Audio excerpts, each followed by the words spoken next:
सोलापूर दक्षिण विधानसभा मतदारसंघातील अपक्ष उमेदवार धर्मराज काडादी यांच्या विजयासाठी नारी शक्ती प्रचारात उतरली असून विजापूर रोड भागातील या पदयात्रेला नागरिकांचा मोठा प्रतिसाद मिळाला।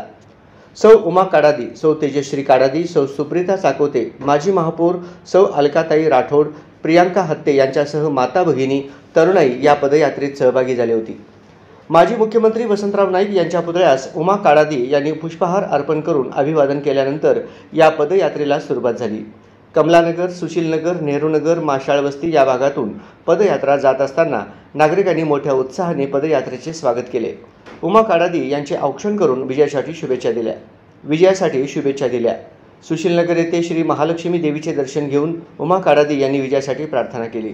हद्दवाढ भागात अनेक समस्या आहेत, त्या सोडविण्याची धमक काडादी यांच्यामध्येच असल्याने सक्षम उमेदवार म्हणून आम्ही त्यांनाच निवडून आणण्याचा निर्धार केला असल्याचे राष्ट्रवादी काँग्रेसचे सरचिटणीस बाळासाहेब मोरे तसेच किशोर लवंगे यांनी सांगितले।